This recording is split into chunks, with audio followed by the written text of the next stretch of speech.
Hello messieurs dames et bienvenue pour le premier sujet VF de cette année 2026. Et quoi de mieux que pour enclencher cette année que de parler d'une VF que j'ai particulièrement appréciée. J'ai découvert tout sur ADN, parce que oui, c'est sur ADN que ça se passe, et aussi en Blu-ray chez Halsey Anime. Je vous ai présenté ça en 2025 sur la chaîne. On va parler de la VF de The Eminence in Shadow, une excellente VF, un excellent doublage francophone et pas belge, hein, pour le coup. Même si c'est rare, autant sur les Blu-ray, je me rappelle pas c'est quoi le ratio sur les Blu-ray ces derniers temps. Et en 2025, j'ai pas fait de comparatif ratio doublage français et belge, même si en ce moment sur Crunchyroll, même si c'est pas le sujet, il y a une recrudescence ces derniers mois de doublage belge. Mais là, on est bien sur un doublage France et sur un studio que vous connaissez, j'en suis persuadé. Alors, on est sur une VF Timeline fucking Factory. Eh oui, un studio largement reconnu depuis des années, on ne le présente plus, il y a toujours eu d'excellents doublages effectués là-bas. De temps à autre, malgré tout, c'est à noter, il y a eu de temps en temps des doublages un peu foirés en termes de mixage, en termes de son. On ne sait pas trop ce qui s'est passé, est-ce que c'est les personnes qui se sont retrouvées au mixage et tout, ou en cabine où ça s'est mal passé, voilà, même même avec des DA où ça se passe globalement bien, il y a toujours eu des doublages un peu, il y en a eu quelques-uns qui sont triés sur le volet où c'est mi-figue mi-raisin, mais en ce qui concerne ce doublage de The Eminence in Shadow, il y a rien à dire du tout. Donc on est sur une direction artistique d'Estelle Dehon, que je ne connaissais absolument pas avant ce doublage de The Eminence in Shadow. Excusez-moi, j'essaye de percuter. Donc on retrouve un casting, honnêtement, hein, je connaissais pas la moitié des comédiennes parce qu'il y a énormément de personnages féminins, au détriment du perso principal évidemment, hein, qu'on va évoquer en premier, qui est Sid Kageno alias Shadow, qui est interprété par Alan Aubert-Carlin. Oh mon dieu, quelle interprétation de fou furieux, vraiment, je pleure sur le poulet.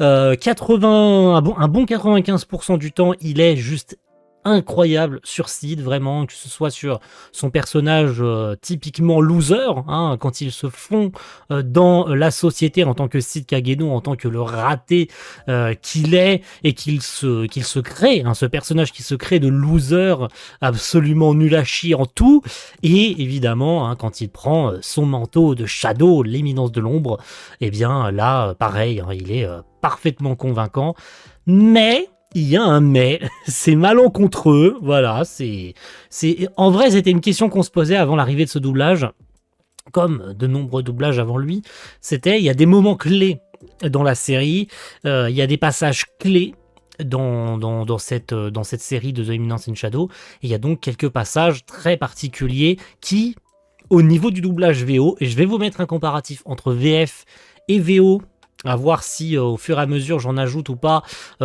concernant Shadow. Je sais pas si j'en mets qu'un ou si j'en mets deux, parce qu'en vrai il y a 2-3 passages comme ça qui méritent, évidemment vous vous doutez, à 100%, 101% desquels on parle évidemment des I Am Atomic. Évidemment, c'est logique, hein, que je vous mette ces passages-là pour comparer VO et VF, parce que il le faut. Il le faut que je vous les montre, hein, tout simplement, avec la voix d'Alan Aubert et évidemment Seishiro Yamashita, le seiyuu japonais, sur laquelle ils ont fait un mixage qui fait bander. En fait, comment décrire mieux que ça, que mettez un casque ou une barre de son, vous mettez le son à fond, et dès qu'il y a le I Am Atomic, vous bandez sur le champ.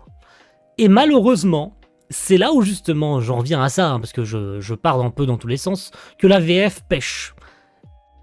Déjà, Alan Aubert qui parle anglais, déjà, bon, ça va, c'est pas dégueu, honnêtement, mais justement, c'est là où le mixage n'a pas réussi à faire aussi bien que la VO. Et c'est là où ça pêche, en fait. Alan Aubert ne joue pas mal, sur tous les passages en question. Mais il y a juste se louper au niveau mixage qui fait la force de la VO. Mais voici le passage, comme ça vous comprendrez un peu mieux, et puis vous entendrez la douce voix d'Alan Aubert, que vous l'entendiez un petit peu mieux évidemment, sur le merveilleux Shadow. Il y a bien longtemps, un homme prit la décision de défier l'arme atomique. Pour ce faire, il se renforça tout aussi bien physiquement que mentalement et perfectionna ses techniques.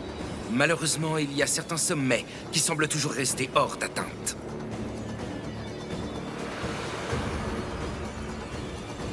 Mais il ne s'est pas laissé décourager. Avec acharnement, il a persévéré. À force d'entraînement et d'obstination, il est finalement arrivé à une conclusion des plus élémentaires. Pour ne pas être neutralisé par l'arme nucléaire, il devait lui aussi devenir une arme atomique. Va crever, espèce de taré!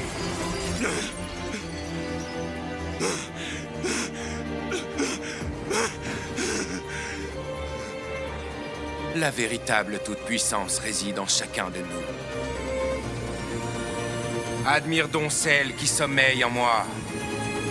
I am atomic.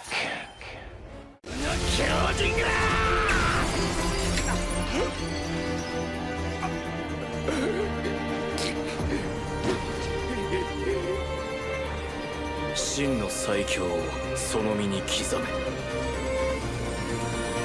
これぞ我が最強。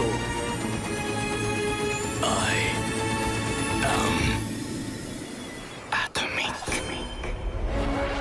Le deuxième personnage que j'avais envie de vous mentionner, c'est Alexia Midgar, la princesse du royaume de Midgar, non, sans blague, qui est le premier personnage féminin en dehors de la sœur de Sid, hein, évidemment, vous vous rappelez qu'il a Claire, sa grande sœur. Non, on parle bien d'Alexia, on va dire la première protagoniste féminine avec ce faux couple que se forment elle et Sid au début de la série. Et elle est interprétée par Maeva Mellin. Je ne sais pas du tout ce qu'elle a fait en dehors de The Eminence in Shadow, mais je suis particulièrement surpris par cette interprétation, déjà parce que la comédienne VO ne joue pas du tout comme ça.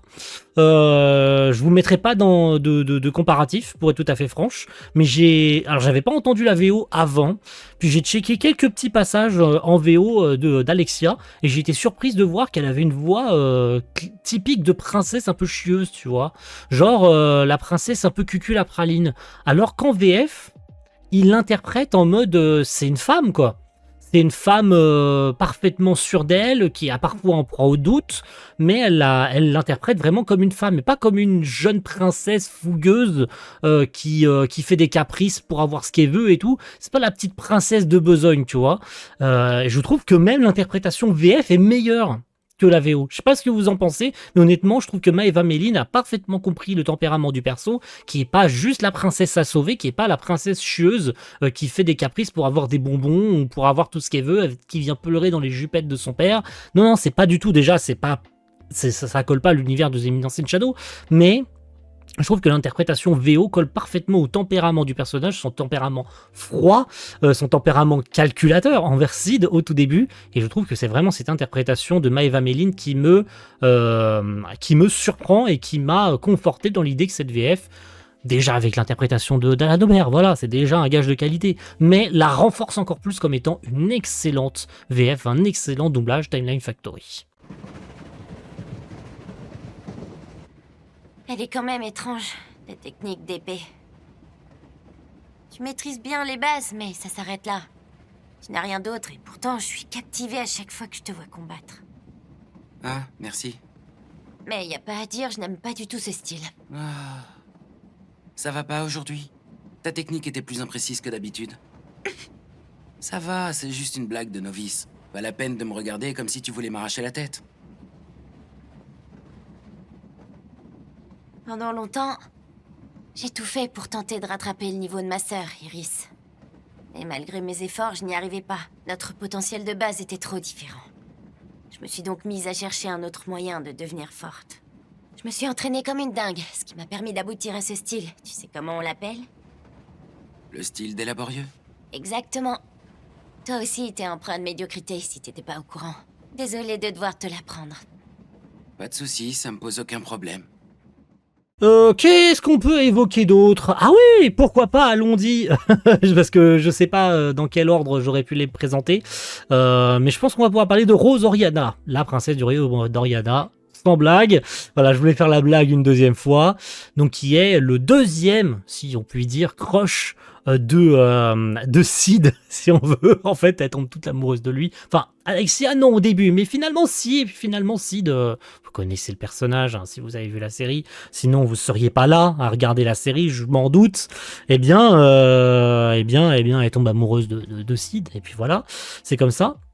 Rose, elle est interprétée par Ludivine Mafren, que vous avez certainement entendu. Moi, je me souviens l'avoir entendue sur les carnets de l'apothicaire. Alors, je me rappelle plus exactement de ce qu'elle fait, mais vous aurez. Alors, je vous mettrai pas en description ou quoi que ce soit. Alors, je vous invite à aller regarder un petit peu ce que il ou elle ont fait, parce que je m'y étais peut-être un petit peu trop attardé dans les dernières vidéos. Mais si vous aimez, parce que là, je le fais un peu en one shot, sans avoir au préalable regardé les carrières des comédiennes et comédiens. Évidemment, parce qu'à la Aubert, j'aurais pu revenir sur tout ce qu'il a fait, hein, évidemment, Soreil de Tale of Zestiria, j'aurais pu revenir sur l'un des derniers gros doublages qu'il a fait sur Fairy Tail, évidemment, où il est Ignia, et bien d'autres, il fait Asta aussi, évidemment, voilà. Mais Eva Méline, bah voilà, je l'ai pas sous les yeux, mais elle a certainement fait d'autres trucs.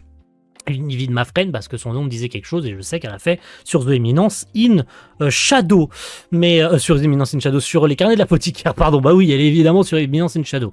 Mais pareil, je trouve que c'est une interprétation très juste du personnage.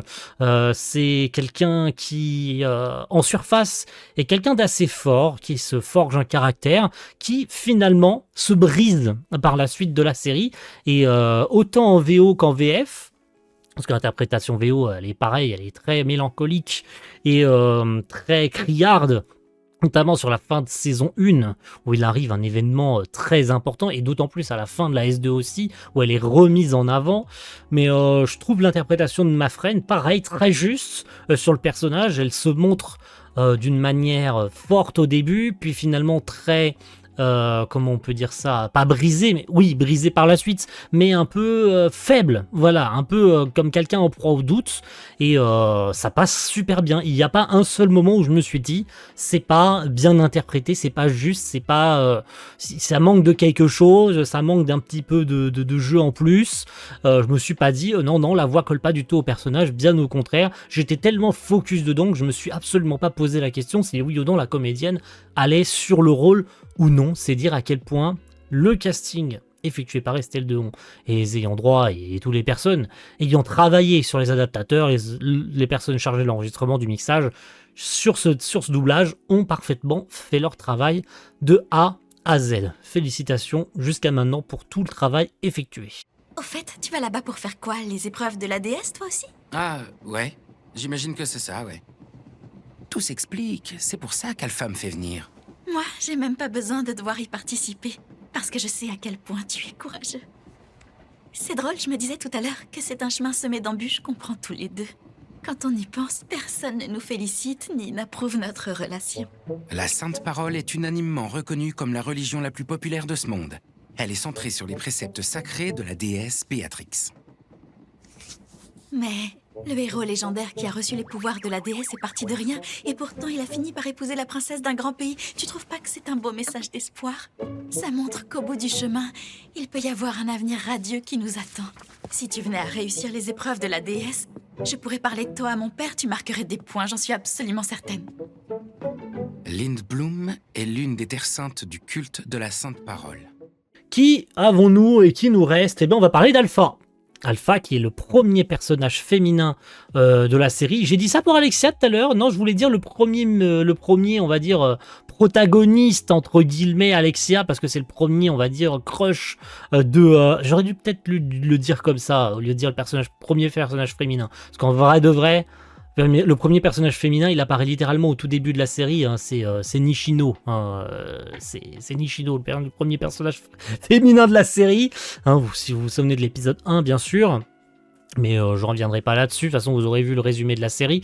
Non, là on parle du premier membre de Shadow Garden. Et oui, Alpha, qui est interprété par Laura Blanc. Et là c'est la première fois que j'étais un petit peu sceptique au début. J'étais un tout petit peu sceptique sur certains passages clés où alors pas que son interprétation était pas juste, mais j'étais un peu mi-figue mi-raisin. Vraiment, ça a duré le temps d'un claquement de doigts, mon hésitation sur le personnage, peut-être parce que au tout début, quand Shadow et elle se rencontrent, elle est petite, tu vois, ils sont enfants quand ils se rencontrent tous les deux, quand Sid la sauve de la possession démoniaque, et qui lui rend son apparence normale, et qui elle donc se fait avoir par son histoire à la con, qui, bon, on ne fait pas l'histoire de Imminence in Shadow, vous savez tout ce qui s'est passé dedans, mais qui rejoint donc le groupe tout juste formé de Shadow Garden, et peut-être que sa voix faisait un petit peu trop adulte, une gamine de, alors je sais plus quel âge elle a exactement Alpha à ce moment-là, mais en tout cas elle est assez jeune, elle doit être très légèrement plus vieille que Shadow, de peut-être 1 an ou 2 grand max. J'ai pas regardé les wikis pour savoir quel âge elle avait, je m'en fous, mais en tout cas au vu de sa taille, et au vu de même tous les autres membres de Shadow Garden, ils se rencontrent assez tôt, ils sont tous des enfants à peine dans l'âge de l'adolescence, ils rentrent à peine tous dans l'adolescence, mais voilà, peut-être juste au tout début où elle la joue comme une femme de 25 ans, alors qu'elle doit avoir 7-8 ans, grand maximum. C'est peut-être juste ça qui m'a marqué, qui m'a peut-être dérangé sur le tout début. Et puis après, évidemment, les personnages grandissent, le temps passe, donc ce n'est absolument plus dérangeant, ils sont tous adolescents, voire à la limite de l'âge adulte. Je mettrai même pas ma main coupée sur le fait que quand ils se revoient, Alpha doit avoir entre 17 et 18 ans, à tout péter, tu vois, un truc comme ça. Ou en tout cas, si elle en a 16, elle doit, allez, si on exagère, elle doit avoir entre 16, 17 et 18 ans, si on se laisse une marge, encore une fois. Mais j'ai jamais vraiment été dérangé par la suite. Puisque, pareil, en VO, elle a ce ton un peu froid, parce qu'elle est la première ombre de Shadow Garden, donc elle a évidemment ce rôle de leaduse de Shadow Garden, puisque c'est l'un des membres fondateurs du groupe, donc elle a ce pouvoir sur tous les autres ombres, et sur les 7 ombres les plus fortes de Shadow Garden. Et on le voit plus d'une fois, notamment sur Delta, que vous n'entendrez pas dans cette vidéo, qui est interprétée par, si je l'ai en face des yeux, Charlotte Hervieux, sur Delta, dans la version française, où on lui met un sacré coup de pression. Vous vous rappelez certainement de ce passage où t'as Delta en colère qui s'apprête à foncer sur le prêtre là, et t'as Alpha qui lui fait un regard de tueur, et ça passe aussi bien en VO qu'en VF, donc voilà. J'ai rien de plus à ajouter, je me suis un petit peu attardé sur Alpha, puisqu'il nous en reste un rôle que je voulais vous parler aujourd'hui, mais honnêtement, banger. Jusqu'à maintenant, banger en fait.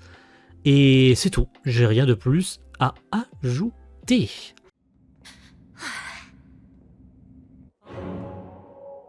Alors, c'est ça le sanctuaire? C'est exact. C'est ici qu'Olivier a terrassé le démon Diabolos. Et c'est ici que son bras gauche a été scellé pour toujours. Vous êtes venu jusqu'ici pour chercher ce bras en vous basant uniquement sur un conte de fées? Ça serait amusant. Mais mon but en venant ici, c'est d'en apprendre plus sur l'ordre de Diabolos. Mais de quoi tu parles? Je sais que tu ne répondras pas à mes questions. Alors je préfère venir chercher les réponses directement à la source, dans ces vestiges historiques habilement enfouis par vos soins. Voici la statue d'Olivier. Olivier? Mais j'ai toujours cru que c'était un homme. Nous connaissons à peu près toute l'histoire dans les grandes lignes. La vérité sur la création de l'ordre de Diabolos. Mais aussi la raison pour laquelle cette héroïne me ressemble trait pour trait. C'est flagrant, non? Tu es une elfe possédée par le démon, c'est ça? Mais tu ne peux pas être compatible, t'aurais dû mourir! Tu vois que t'en sais des choses quand tu veux. Sache que nous connaissons la vérité sur les possédés. C'est embêtant pour un ordre dont l'objectif principal est de maintenir le système en place. Et si vous le voulez bien, on va boucler sur... Alors j'ai eu du mal à choisir, je vous avoue, sur le dernier rôle, parce que en vrai j'aurais pu parler des 7 ombres, j'aurais pu parler en dehors de Beta, c'est elle dont on va parler, j'aurais pu parler de Gamma, de Delta, d'Epsilon, de Nu, de Zeta, et de tous les autres personnages de la série. J'aurais pu parler de Shelly Hornet aussi, qui est interprétée par Olivia Masseron. J'aurais pu parler des autres persos masculins. J'aurais pu parler, j'aurais pu aussi parler de Claire Cayeno, la sœur de Sid, qui est interprétée par Léopoldine, excusez-moi, Serre ou Cérès, je pense que c'est Serre. Il y a Iris aussi, la grande sœur d'Alexia, qui est interprétée par Delphine Rivière, voilà, que à la fin de la saison 1, il y a une scène assez marquante, assez poignante, où Shadow, qui s'est, on vous rappelle, hein, joué d'elle et de l'elfe blanche, là, la maître épéiste elfe, qui ressemble étrangement à Alpha, clin d'œil, où il se joue des deux, hein, il fait un 2v1 contre Iris et elle.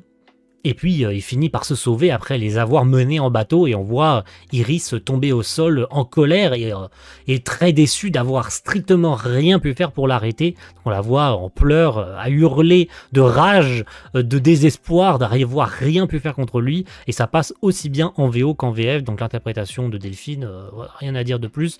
Voilà, pour revenir sur les persos masculins, on avait Zénon, l'un des premiers méchants de la série, on avait Jaga, donc Alexandre Bierry, Jean-Rémy Tichy, voilà. On a les potes de Shadow, on a Yoro et Jaga, Aurélien Rénal et Jean-Rémy. Ah non, c'est Jaga, excusez-moi, je voulais parler. Je pensais Jaga c'était un méchant, mais je crois que c'est le pote, l'un des deux autres potes de Sid.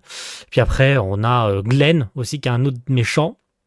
Frédéric Soutrel, ou Glenn c'est le... Non, Ruslan c'est le père de...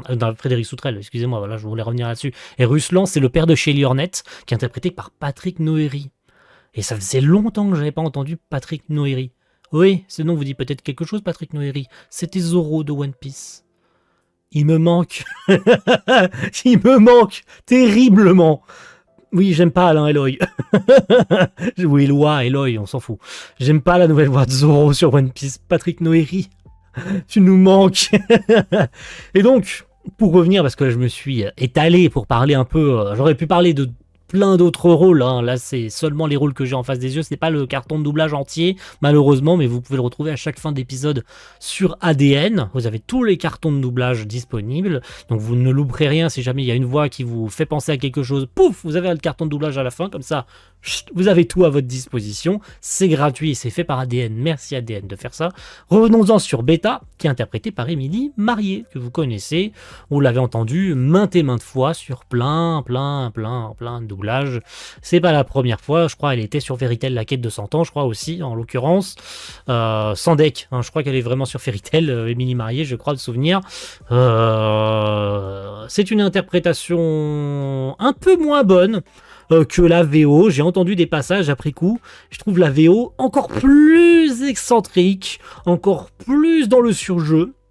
Même si Émilie Marié joue très bien, elle la joue un peu comme une femme fatale, tu vois, une meuf sûre d'elle et puis qui de temps en temps part un peu dans ses délires de romancière, parce qu'elle écrit les mémoires de Shadow, voilà, elle se fait des petits délires dans sa tête à écrire des romans, et puis elle est sous couverture une auteure à succès qui a recopié tous les classiques fournis par Shadow, c'est-à-dire Le Petit Chaperon Rouge, Cendrillon, etc. Elle a fait du plagiat, littéralement.